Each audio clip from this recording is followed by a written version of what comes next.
观众朋友，大家好，欢迎收看《福起来》阿面头刘浩明。其實講好健康嘅人強人啊，吼，其實有幾多嘅想法同幾大熱情去做一件事情。我哋今日邀請到兩位來賓哦，而係我哋算是幾有熱血嘅人強人，而我去深入到我哋嘅農村地邊，用自己嘅創意，還有自己嘅能講廚藝嘅一啲技能，而發展出幾多嘅新嘅農產嘅一啲新嘅未來。我哋馬上要把今日有兩位來賓同人哋講，都在做乜事情，同時而做乜創意睇我哋嘅農產品地位。我哋馬上訪問第一個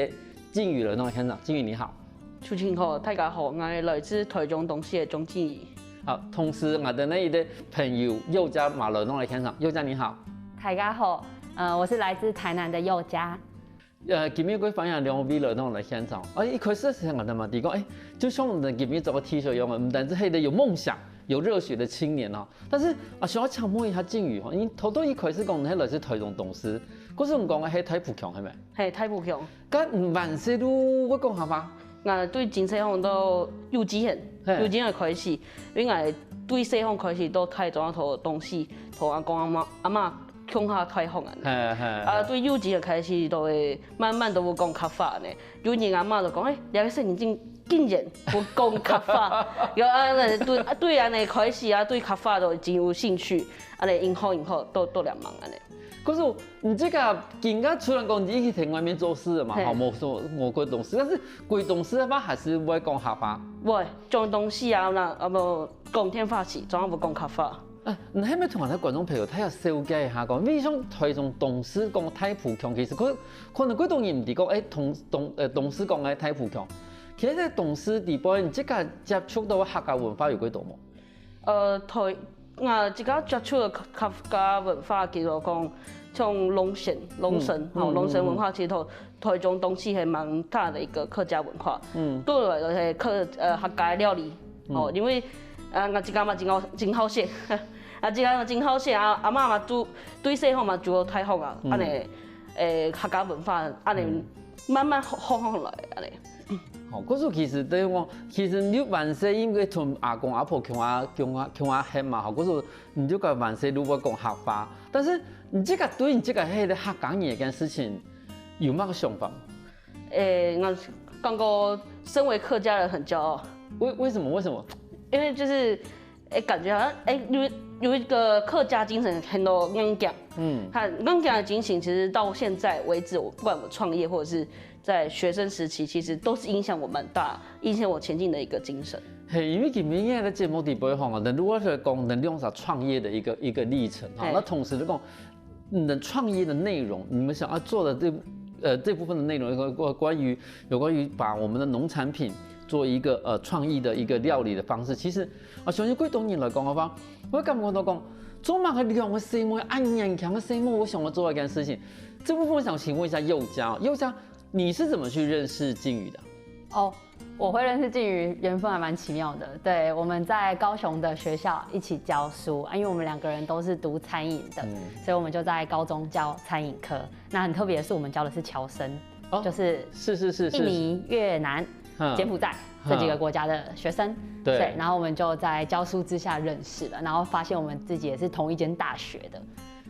對，我們是同一間大學，所以就開啟了這個緣分。那可是問題是，照理說教書這件事情算是一個穩定的工作啊，然後而且應該說，其實你就好好的教就好了，為什麼想要出來創業呢？而且是做農業、農產這部分的。好，因為我原本是領隊導遊，我原本在國外帶團，然後因為疫情的關係，所以沒有辦法出國，沒有辦法帶團。那我本身的個性就是比較屬於那種，我不喜歡一直待在同一個空間裡面，我喜歡生活有一些不一樣。所以那個時候也是因為因緣機會，我才會去教書。所以教書對我來說，它其實就是一個比較沒有那麼有趣，比較對我來說沒有那麼的不同的一個工作。所以我遇到靖宇之後，發現他有一個工作室，所以我就詢問，我就問他說，你們工作在做什麼？然後就決定要加入他了，這樣。這部分我要繼續問下去，像你自己在外面帶團嘛，哈，你也看過很多其他國家的一個不同的美食啊，或者他們的一些農產業，你覺得台灣美食的特點是什麼？台灣美食的特點這個如果問台湾人会跟你说小吃，对，但是这个如果问外国人的话，我觉得其实外国人他们来台湾必须要是有人带他们去吃东西，不然我觉得他们很难去发掘到美食这件事情。对，那我觉得台湾的美食很优秀各种好吃的东西。因为你刚刚有提到，就是说，其实你们在学校是教譬如说外籍的那个学生嘛，对。那通常的话，你们教这些外籍的侨生都是教什么样的内容啊？我们2个负责的部分比较不一样。以我来说的话，我教异国料理、中餐烹调、烘焙，然后还有中式点心，就是各种。因为侨生来台湾读书，他们本来没有什么基础啦，对，所以其实教他们一些台湾的东西啊，台湾小吃啊，或者是一些简单的东西，对他们来说就很有收获了。是，那可是问题是你刚开始讲异国料理，他是异国来的，你还教异国料理，说什么？这个就很有趣了，因为他们比如说从越南来好了，他们只会越南的东西啊，那我可以教他们别的国家的东西，譬如说煮意大利面，对，或者是日式料理，对，各种对他们来说，哇，我都不知道这东西有这样的吃法，或是我都不知道有这种料理这样。那他们对于台湾的饮食来说最有印象，或者是你觉得在教的过程里面，你觉得大家最有兴趣的是什么？你说那些侨生们吗？我觉得他们蛮喜欢吃台湾的面摊，你知道，台湾每个人家里隔壁都会有一间阳春面店嘛。对啊，他们还蛮喜欢吃台湾的面。对，因为我会这样问，是因为我想要知道说，其实从你自己在国外带团的经验里面，到底你觉得说，其实比起国外的一些饮食来说的话，台湾饮食的特色是什么？因为有人跟我讲说，台湾饮食的特色就是葱姜蒜酱油，就是说不管你是清蒸葱姜蒜酱油，然后炖的葱姜蒜酱油，然后不然什么都是葱姜蒜酱油，所以说他们就会说，其实，可是我一直觉得说，这应该算是我们中国南部的特色，就是说大概就是葱姜蒜酱油，其实广东也是。所以说我一直不懂说，到底外国人眼中的台湾的特色饮食的特色到底是什么？因为其实接下来你们就会有很多的一个创意，其实是围着这样子的一个饮食的特色在做。那刚刚我们的佑嘉有提到，就是说你这个有一个工作室，马上用来工作室啊。工作室的名叫做丸饼兔食旅创意行销工作室。会吵，有很长。我们都对食旅系统旅行这一块，好去做一个创意行销。个问题还好个，你咧创名个创意会，那个名的头拿吼，甚至看马上的丸饼兔啊。丸饼兔的丸呢，还是来自个碰桶的本丸。我们本丸，因为进开始的时阵，本来的创业内容系啊，上卖碰桶同个松饼，利用个东西啊，做了一个餐车，一个天妈呢，个推的天妈，以前本来想讲，那就不用个碰桶，饭桶，或者是放一个松饼机在那边就好了。后续，然后就慢慢就取这2个字的头。本丸同个松饼，个兔迄嘛咯，兔的用的东西啊，兔龟腿嘛，那意思啦，好。不能都按呢去取名，然后后来其实就把它们变成除了从手做的料理，然后一路慢慢变形成用一个旅行啊，同些东西做一个创意行销。其实我感觉到讲。至于一件事情，实在是感觉到，因为我讲，因为有的人讲，我就是摊车就摊车了嘛，好，你买咖比嘛，好，不能讲买饭团嘛，哈，因为好像台南有一些专门卖那种糯米饭的呀，哈，糯米饭的那个，那你就是卖那个东西就好了，你为什么还成立一个工作室呢？你们想要走合法啦，走一个，所以啦，变成我们是一个合法的公民，就是来做一个合法的创业，是因为以前都学生的时期，我有做过一个计划，我全台去环绕全台湾，然后一起请各个台湾各个乡镇的食材，然后投该食材都该乡镇底部煮出来就会当地的人吃这样。然后也是因为这个计划的关系，然后我们再结合我们后续就是创业的内容，像说做饭团，做个就是餐车这样，所以我们就做成这食旅创意行销。好，从头到尾我讲，其实有一个基板吼，眼看是有一个基板，你讲能去到我们台湾嗰度无穷嘅地方去煮东西，本采体的颜色。像安尼行通，以这个为本来意思是嘛？做嘛做一件事情，做嘛都去到一个偏向的地方做东西本身也是，做嘛安尼做咯？因为我对细汉开始都从农村地尾去长大，啊，个是都田方啊走来走去啊，对田两件事情，对农业两件事情都有真有感情。啊，然后我都大学大业时，我都个茭白笋，南投有个茭白笋田去做些，啊，个是都我想讲有想同我兴趣吃啊，同我个农田按利用按有感情的东西合作伙。啊，我就想过那不然我们就来做一个，我们就全台湾环绕全台湾的一个计划这样。啊，那时候就想说，因为刚好那时候也是想说有我们其他团员是学长姐，啊学长姐要毕业了嘛，那我想要给他们一个特别的毕业礼物，所以我们去设计了这个逐梦小当家，那时候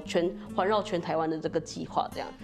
然后后续就是从这个计划开始发想我们后面的创业的一个故事。佮从个计划的做个过程地步啊，有影响过什么事情？透过计划地步啊，亲有印象一件事情的话，佮是个当年的7、8月，我们是那一年的7月跟8月去环台。啊，7、8月通常来说都是我们全台湾的台风季，可是很妙，那一年呢的7、8月，台湾没有什么下雨，就怎么我们去到一个地方，就突然就是等会出大太阳，所以就很幸运。然后也因为那个计划啦，我们也是更认识全台湾的一些食材，我们也是更认识了全台湾的一些在地的一个人事物的故事。可是你其实去做在地使用，那你把你的茭白笋做不，它跟意思还是讲，那还有一个特别的一个东西不做不，它跟意思喏？因就用田种出来的菜，用田种出来的菜啊，然后就续购，啊，做一个创意料理，做给当地的人吃这样。那当地的人是谁？当地人就是当地的农家。或者是当地的小朋友这样。可是问题是，你这个一个探测过去，应该会感受他。我们那时候是5个人，我们每个人带了一个行李箱出门。对，个行李他们有该填嘛，他们有餐车了东西出现。啊，个行都抽了各种的一个交通工具。然后我们还带的行李箱就是环绕了全台湾。但是问题是，你去到这片的时间，你会去宣传嘛？譬如讲，现场在这边为了提啊，我会煮一个我们的这个为创意餐点，然后本他的饮食有做安尼宣传吗？有，就同当地的一个农家、当地的一个农民去做合作，就请跟当地的太公啊、大哥大姐姐、大哥哥大姐姐帮我们协助我们宣传这样。可是对于其他生意来讲的话，伊唔单止有安尼创意，同时伊嘛有安尼担当。帮阿哋咧全台湾各岛嘅乡镇都行高高，同時去把一道東西去同他人向下做分享。休息一下喎，等下我哋埋嗰度嗰精彩故事。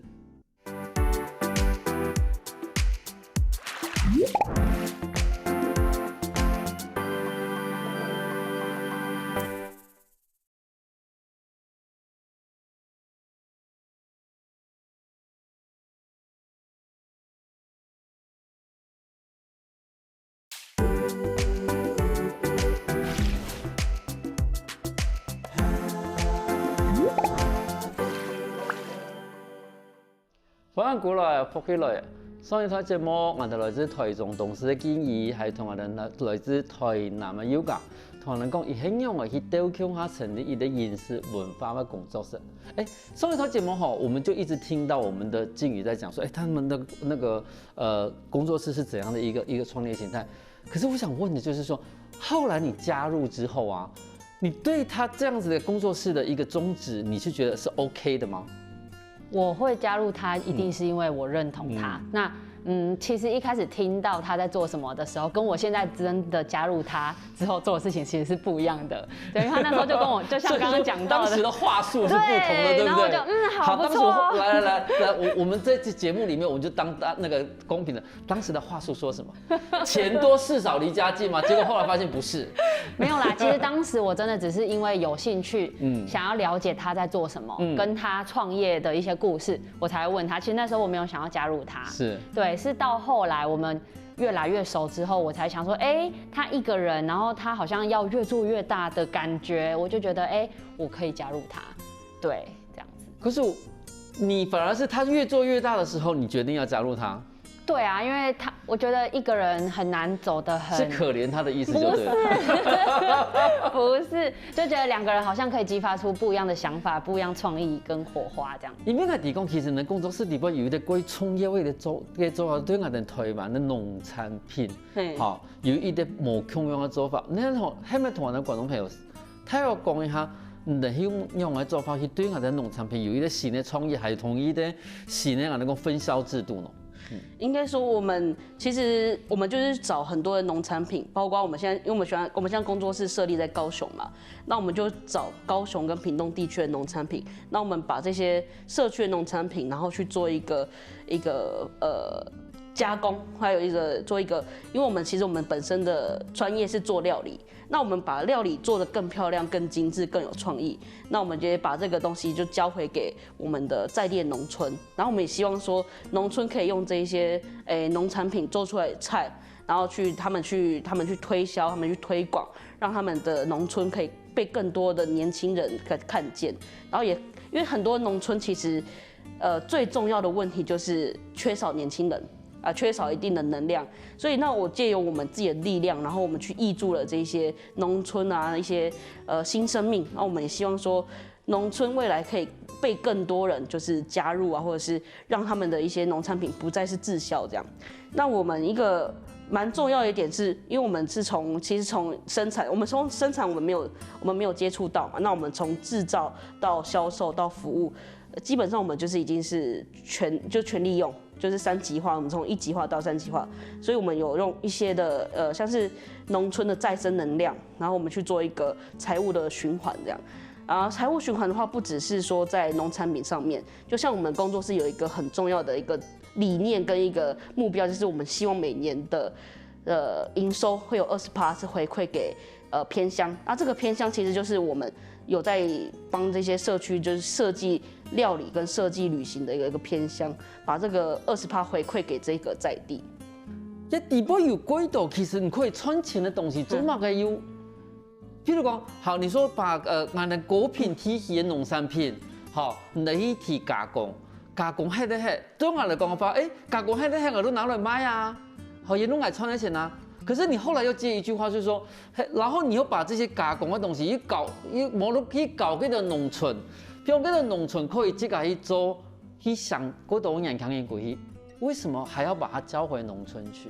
我觉得就是农村需要更多能量，因为很多年轻人就外流了嘛。可是这是你们的智慧财产啊。对啊，可是就是他们也有，因为有一些农村会委托我们帮他做设计，对，那我们就希望说这个设计可以让这个农村真的变得更好。可是你设计的东西是用来去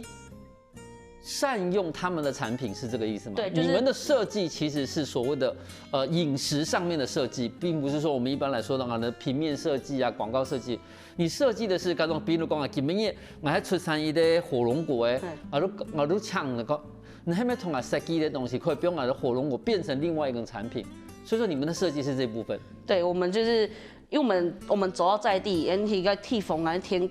家家故事，然後同人家農產品啊嘞，同故事同農產品結合在一起，然後去設計出一道屬於在地的一個特色料理。可是一部分啊，我想請問一下宥嘉，因為剛剛靖宇有提到一件事情，就是說哦，希望說這個料理能夠吸引更多的年輕人回來，為什麼會達成這樣的功能？我覺得主要還是因為剛剛靖宇有提到，現在年輕人不願意回來的原因，是因為沒有發展性。然後沒有，就是可能是跟20年前是一樣的狀況。那我覺得我們回去的目的就是把它變得不一樣。我們帶新的產品回來，我們用他們的農產品做成一個全新的樣貌、全新的食材，或者是餐桌。那把這些東西變成他們的在地特色，讓年輕人可能比如說我在某個鄉鎮長大，可是我的鄉鎮20年都長得一樣，那我們就可以去幫助這個鄉鎮。那年輕人發現，他好像有點不一樣了，那他就會願意回來，或者是加入我們，或者是有一些更多的不同。你剛剛提到的餐桌這部分，是不是在跟我們觀眾朋友多說明一下，為什麼會變成一個創意料理，後來變成一個餐桌了？哦，這個蠻有趣的，因為我們其實有認識蠻多小農，或是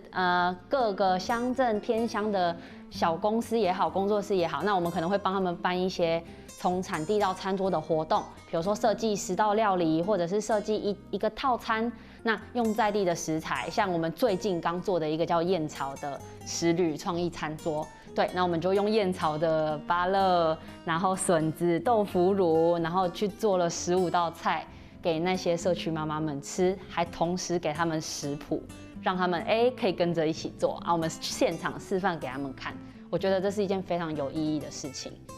其实因为我以前我从譬如我做沙起扬州时啦，做社区营造的时候，我希望讲，我们在地的地方妈妈可以去创造自己的食谱，或者是创造自己的料理。我们有时候也会请一些，譬如说有个餐饮系的老师，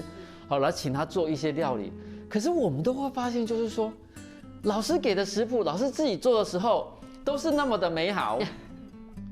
交到妈妈手里，不是说妈妈做的不好，就是会走样。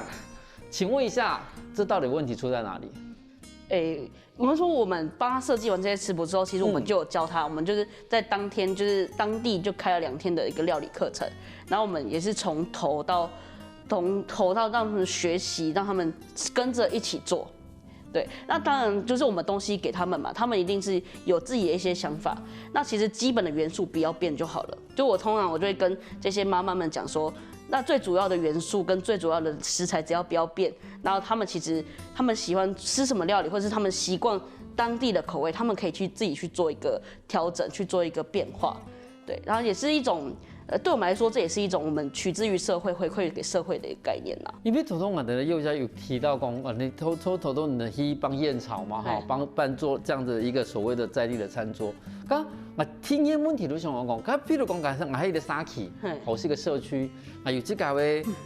想做出来的餐桌，请问一下，我跟你合作的条件是怎么样？譬如说我一定要有自己的特色的物产吗？还是说我没有也可以？应该说没有也可以，当然我们就是听当地的故事，用当地的故事去设计一套餐桌给他们。等一下，这一点我又不懂了，来，佑嘉告诉我，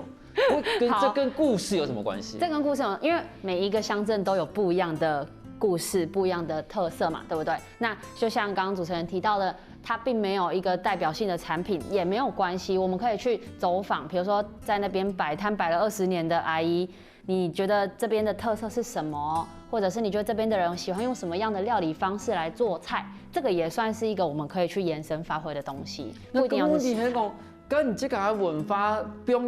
文化放进菜里面，你要怎么去展现呢？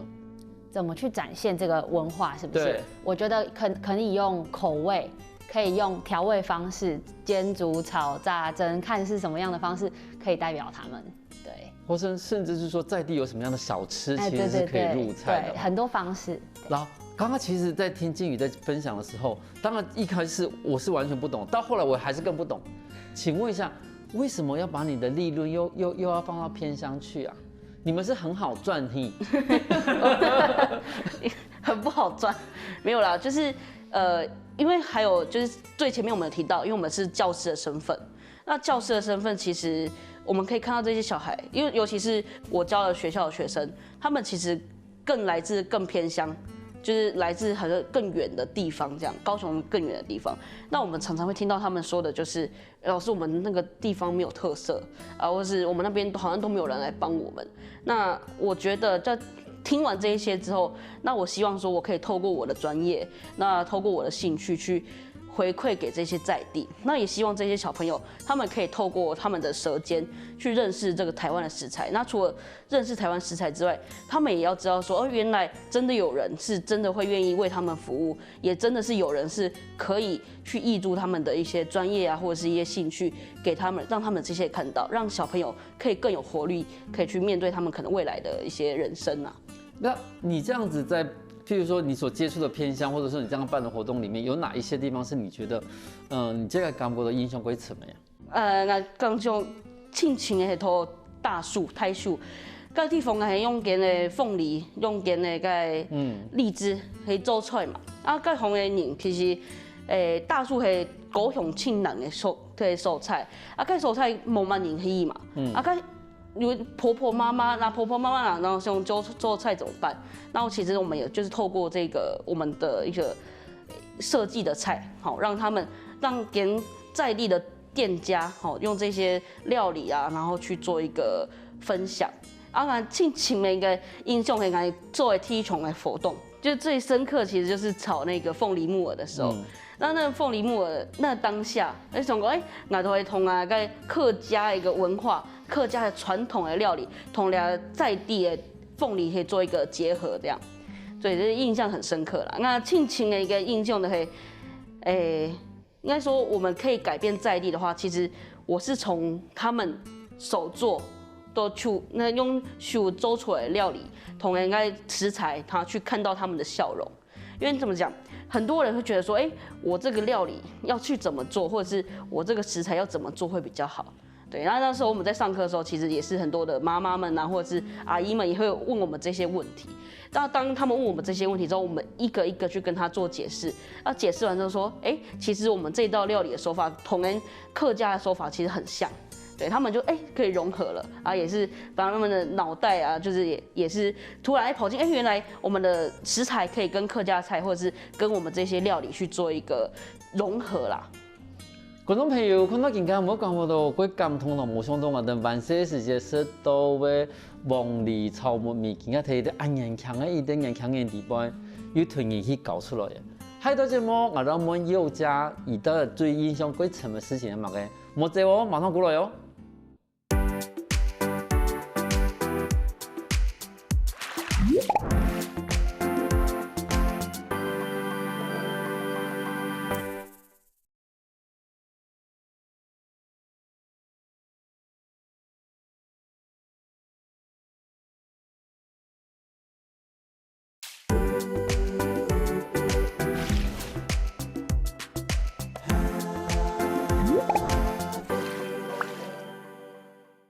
欢迎过来，不可来。上咱节目，我的建议同我的优卡，同我讲有人工作室很用同我的农村做的合作的。这部分刚刚靖宇已经有分享过了嘛？那佑嘉呢？你自己觉得在整个这样子的一个合作的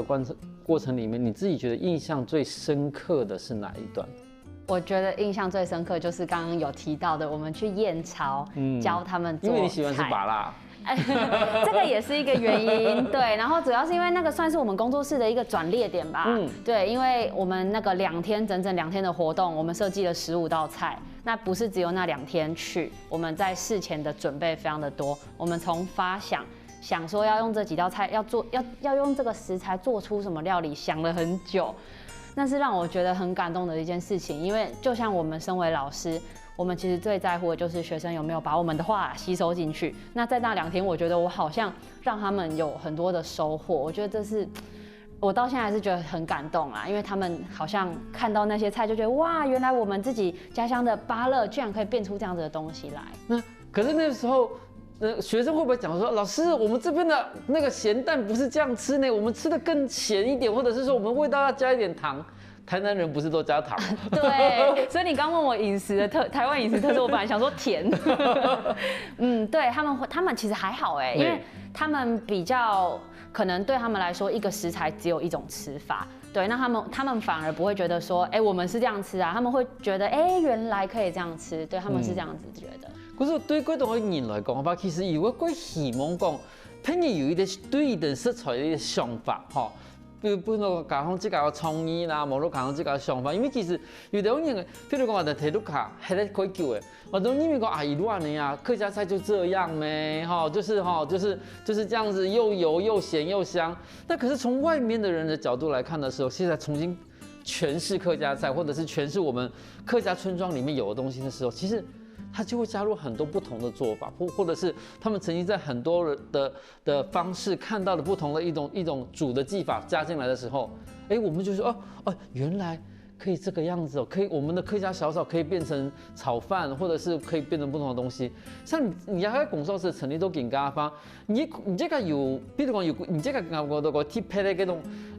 創意菜肴可以同大家做分享嗎？有3個創意菜肴可以跟大家分享。第一個用脆瓜，然後用脆瓜做了一個鮮味的絲瓜燒，用個脆瓜，因為兩萬真多年去素食，哦去。的吃素是菜嘛，然后用个丝瓜同个香菇，然后结合在一起，然后去焖烧，做一个鲜味的丝瓜烧。那第二个我最有创意最有印象的一道菜是我们的凤梨，我把凤梨翁梨做在หั่的。就把凤梨呢做成那个凤梨蒜香鸡胸，然后再配上我们1勾糖的一个维也纳面包。那其实这2个东西就是运用到那个高雄大树在地的食材跟在地的店家的一个产品去做一个结合，是对。然后这3个东西其实，还有另外一个东西是叫做我们的焦糖凤梨咖啡，焦糖凤梨气泡咖啡。那这个东西就是我们用凤梨，然后去煮一个焦糖酱，凤梨焦糖酱，然后再配上我们的气泡水跟咖啡。因为大家都知道，我们其实高雄很热，那很热的状况之下，我们要怎么把就是我们的食材变成是一个透心凉尽凉很凉快的一个饮食啊，还有一个料理，那我们就把这个东西做一个结合，然后所以就是那一年的鲜味丝瓜烧跟我们的刚刚说到的凤梨蒜香鸡胸佐1勾糖维也纳，跟我们的那个焦糖凤梨气泡咖啡，这3个其实是我们工作室最一开始的一个产品。因为其实今下的现场有一个产品了哈。是。其實佢後來佢從決定一下，但是唔係希望嗰度，你希望觀眾朋友收嘅係講，也係現場嘅產品希望嘅。另外產品叫很多茉莉檸檬釀。茉莉檸檬釀，因為你們兩個全部歸炒的話，但是媽媽茉莉檸檬釀，是，可是這是用茉莉跟檸檬共同釀出來的東西嗎？它是蜂蜜底嗎？還是說是糖水底？我是用蜂蜜加上這個麥芽糖。对，其实这个东西是融合了中南部的特色。是，茉莉花是彰化花坛，就那时候我们去彰化花坛去采的一个茉莉花变成干。其实这个东西是我们工作室2020年的第1支产品，也是我们第一个我们有做一个婚礼小物，都婚礼上啊，然后新娘新郎这种跟我们预约的一个产品。那这东西就除了我刚刚说到的茉莉花之外，那我们还有就是来自就是屏东九如的那个柠檬。那我们用这2个东西，然后再加上我们高雄在地产的麦芽糖，还有蜂蜜，然后把它做一个加热，然后做一个酿制的动作，就有点像是我们客家的那个桂花酿。桂花酿的做法就是桂花加上那个麦芽糖，那我把这个东西就是把它加成，就是变成茉莉花，然后柠檬、麦芽糖跟蜂蜜这4个加在一起。对啊，这个4个其实就有点像是恋爱当中的滋味啦，酸酸甜甜，然后酸甜之后。更多的就是它的一个润喉，对，就像有点像，就是从恋爱到成家的一个方向跟一个就是节奏啦。因为那这个来讲吧，其实你这个在讲的是，如一件上头要细的东西，无香啊米汤的，好，比如说茉莉的花香，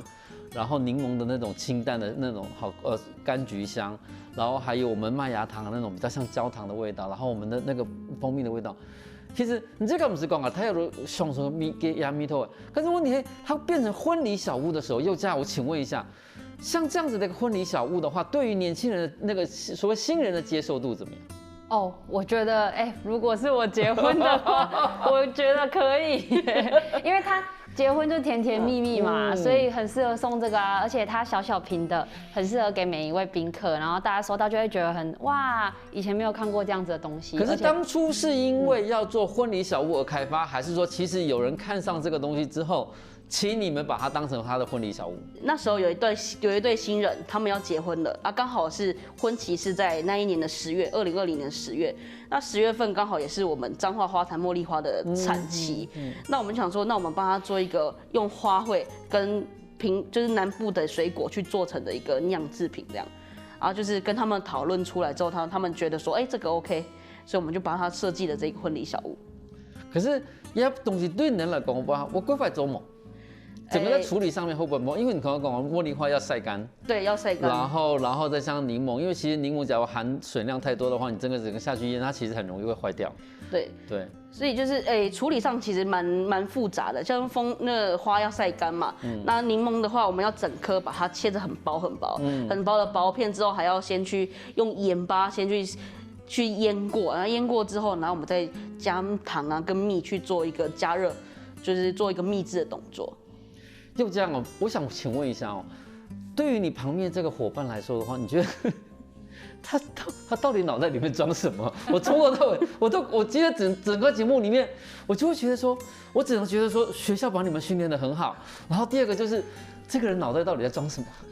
我也觉得你问得很好，因为我也很常在想这个问题。他常常都会让我觉得，我不知道这个人现在又要变出什么东西来。他脑袋很多很创意的想法。那因为我在工作室的名义是创意总监嘛，所以其实我个人也是这样子，就是有时候会想到什么就去做。对，这也是一个我觉得需要成功具备的因素吧。必须要你想到什么你就去做，你没有行动，你永远就只有想法。可是至少我觉得你们今天穿的 T 恤里面，就让我感觉到说，其实你们不仅是有梦想，而且是有行动的青年啊。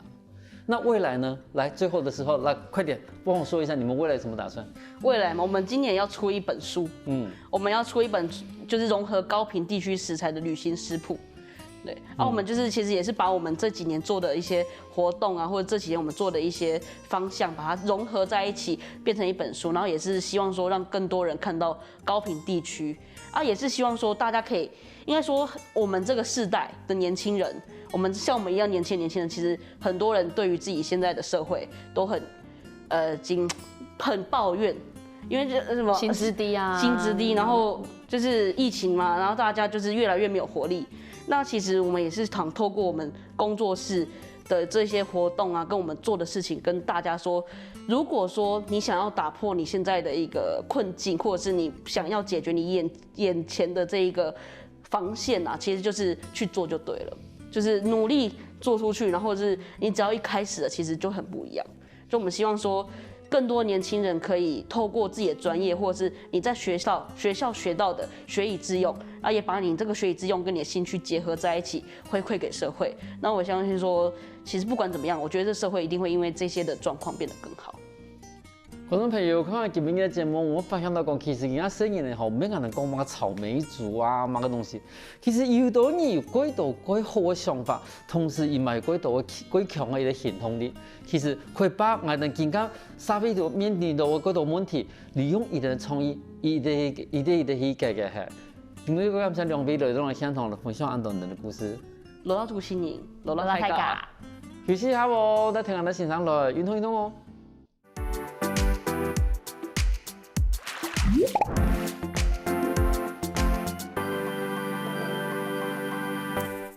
阿康福起来的观众朋友，记得去我的面书网站，还有到我的客家电视台 YouTube 把我的影片分享出去哦。